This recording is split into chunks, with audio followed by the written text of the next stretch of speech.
Hey everyone, it's Steve from the garden. In this video, I'm going to be trying something completely new to me, and that is I'm going to try growing some microgreens.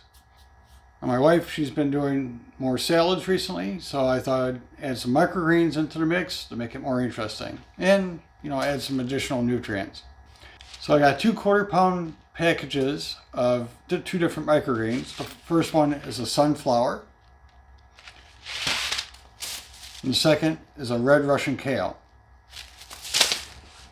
For today, I'm just going to start 1 tray of the red Russian kale, and we'll kind of see how it goes. So I'm going to go through how I'm planting it. We'll see the initial germination, and I'll do some cutscenes with it growing, and then we'll come back and do a final harvest on this video. For my method of planting it, I'm just using a 10 by 20 tray. Now this tray does not have holes in the bottom. And I filled it with a seed starting mix I made myself. And I measured out 4 grams of the red Russian kale seed mix. Now these seeds look like, any other brassica seeds that you might see. I don't know if 4 grams is a good amount for this size tray, but we're going to find that out. So all I'm going to do is sprinkle these seeds along the surface and try to get a reasonable coverage across the whole tray. I got the seeds in place, and 4 grams seems to provide pretty good coverage in terms of the number of seeds inside this tray, but only time will tell. With the seeds in place, I'm going to do another light covering with the seed starting mix, just a thin layer on the top so that all the seeds are covered. Now this mix is a little bit dry, so I'll have to wet it down after I do this part, but just a thin layer of the seed starting mix on the top.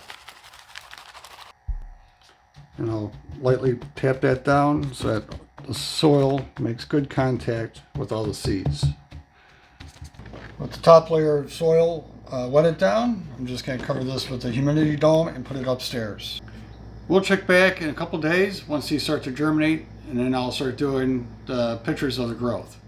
It's been 3 days since we started the microgreen seeds, and I noticed this morning that the seeds had already germinated, and a good number of them are sprouting up. So we're going to take a quick look at those. As you can see, there's a good number of sprouts all over. Now this mix does need to be moistened again, but this is a good sign that we have so much germination in just a couple days. This side of the tray has a little more germination than this side, but the coverage should be pretty even, so I'm thinking that this half of the tray should pick up in the next day or so. This may not pick up on the camera too much, but I do see the sprouts coming up where they're breaking the surface.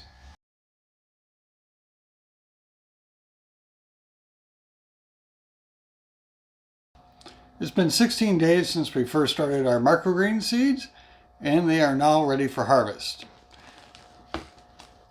So this is what we have currently in the microgreens, but we'll take a closer look here.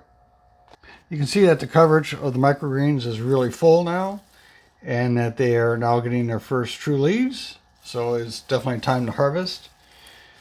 So let's go ahead and get that started.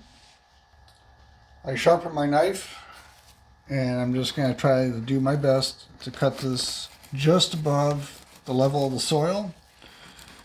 I'm going to start here on the end where my knife won't cut quite as well because of the edge of the tray.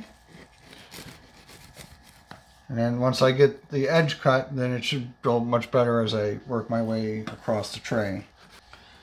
Since this is my first time ever harvesting microgreens, I'm sure my technique of cutting these could be improved. But so far it seems like one quick, decisive cut seems to be more successful than trying to be more gentle with it. This is the completed tray, and these are all the microgreens I harvested. So I'll get these upstairs, give them a quick wash, and then bag them up, and we can start enjoying them.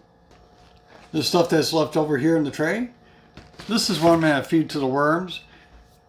Again, since this is my first time growing microgreens, harvesting, this will be my first time giving the worms these leftovers. I'm sure they'll enjoy it and they'll turn it into worm castings in short order. But that concludes this video for doing the microgreens. I hope you enjoyed, got something out of this, and we'll see you on the next one.